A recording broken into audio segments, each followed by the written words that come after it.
dear viewers. Thank you so much for joining me. Today I want to read on The Squad. Isn't that awesome? The Squad. Anyway, this is Rashida Tlaib, Ayanna Pressley, Ilhan Omar, and Alexandria Ocasio-Cortez. So they've said, yes, they're their own squad. But really, they're progressives, and they're Democrats. So I have to share this with you guys. Okay, where was on my search? Some people are obviously quite upset with the Squad. And so Newsmax, which is some, gosh, 2-bit, I don't know. Anyway, they say the Squad, well, maybe they're not. This is just my initial impression. I've never heard of them before, so my apologies. But they say the Squad is a self-avowed gang of beautiful, powerful, Jezebelesque women devoted to stirring up strife and mayhem. They should know better. So, I'm sorry, I had to share that. So, okay, they're really stirring up some things. Alrighty. And they are stirring up some things in Washington. They're very progressive and unapologetically so. Oh, yeah, okay, I had to look at this link. Okay, yes, this is a 2-bit thing, Newsmax. It's by, this woman says, in contrast for me, working with the beautiful and powerful women for Trump. All right, anyways, so they're stirring up the right wing like crazy, obviously. I want to know about the Squad. So this stirring things up, is it ultimately good? Is it ultimately not good? What? You know, we have a little concern that they may be sort of, there's a division in the House, right? Nancy Pelosi's more establishment, and they are very progressive, so there's concern about that. They don't want to have division of power there. But then there's also a lot of people just cheering them on and saying, yes, we need things like Medicare for all. Yes, we need things like minimum wage of $15 an hour. Of course, all the, that recently passed the House. The federal minimum wage of $15 an hour, establishment Democrats and progressives voted for that. So that's really not, can't call that a policy just for these ladies. But, they have a lot of progressive policies like Medicare for all. And they would go after corporate America with taxing. Ocasio-Cortez has that 70% rate she would propose for, oh gosh, it was the first dollar after, I don't know if it was like 50 million. I mean, it was a high number or what it was. But, she has that progressive tax rate that looks a little more like FDR's progressive tax rate had looked. Not as heavy on the very wealthy as his was. But in any case, so force for good, or is division going to be an issue? Let's look. Present and future will do for them. Temperance angel. So gradually, okay. Some temperance. That's reassuring, I feel like. If people worry that they're too rash or too outspoken, the temperance is there. They're able to plan. And maybe that's an emphasis now for them. They're all learning. They're new to Congress. So maybe the temperance angel is with them. We have the death card here in the present for that. So in the 10 of Cups. Okay, so what's that all about? Well, the 10 of Cups is usually the GOP, but it can be establishment also. I mean, it can be politicians that tend to vote in favor of very wealthy people and corporations, and, it can be that too. So, what is the death card? Okay, the Hermit. Okay, so right now,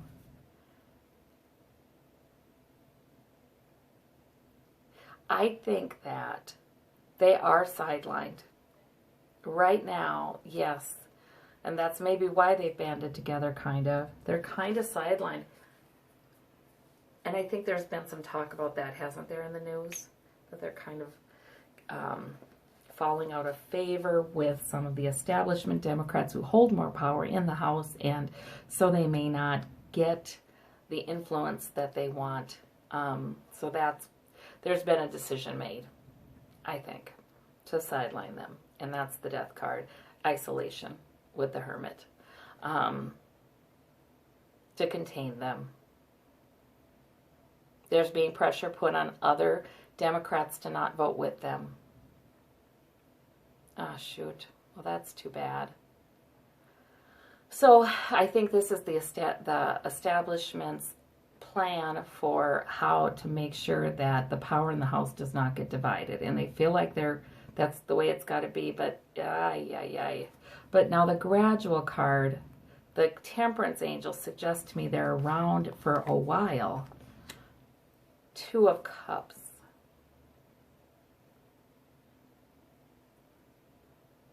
Yeah, they see eye to eye. They support each other.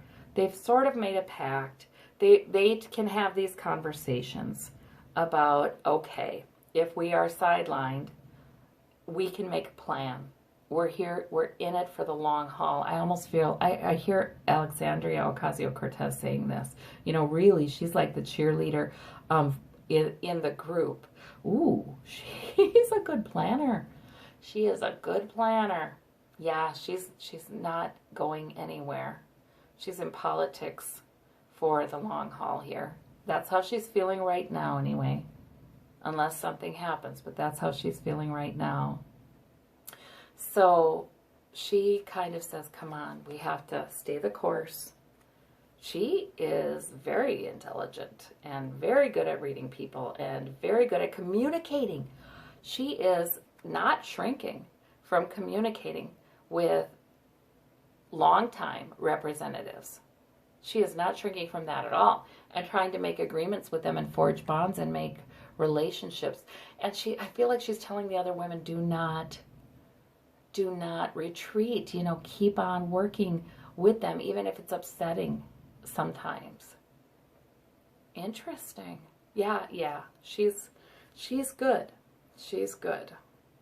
Oh, I hope protection for her. They are maturing. I don't feel like all of them are as good at reaching out to people who have maybe made efforts to undermine them. I don't feel like all of them are as good at that as Alexandria Ocasio-Cortez is. I feel like Ilhan Omar, she takes the approach like, I'm willing to talk to anybody who wants to talk about getting something productive done. And she really does not bring old resentments or anything like that to it. She's actually quite professional, Ilhan Omar is. But she's not as extroverted as Alexandria Ocasio-Cortez. See, Alexandria would go the extra step in forging those relationships. She would go that extra step and do it very easily and very readily. And she does have quite a lot of charm. Yeah, she doesn't mind working with difficult people at all. So, okay. Let me see about Rashida. Okay, I'm trying to get their names here. Rashida Tlaib, right? She is learning quite a lot. She's not necessarily front and center in the group. She's not necessarily a leader in the group. She's got some fire. But also, I'm trying to get her energy here. She has a little more trouble with maybe mistrust or resentment being a stumbling block for her in working with people who have undermined her. She's trying to get her head around. She's trying to get her head around all of the dynamics, although she's very smart and she's patient. She's trying to get her head around all of the dynamics. Who she can trust, who she can't, what's going on.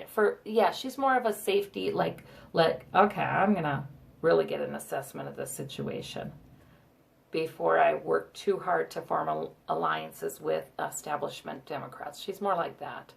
So, but that's her particular approach. And then we've got, who's the Ayanna Pressley, who I don't know much about, you guys. Oh, but I've seen her speak and she's wonderful. Ayanna Pressley. Oh, yeah. She admires Michelle Obama. Yes, yes. There's some of that energy, some of that spirit. She, too, I think will be in politics for the long haul. She is very professional. She's smart, educated. Yeah, she is a champion for equality. Yeah, she's an interesting one. I like her. I like her energy. I like her energy. She is more cautious than Alexandria, but they really get along well. Really well. They see eye to eye on a lot of things. Yeah.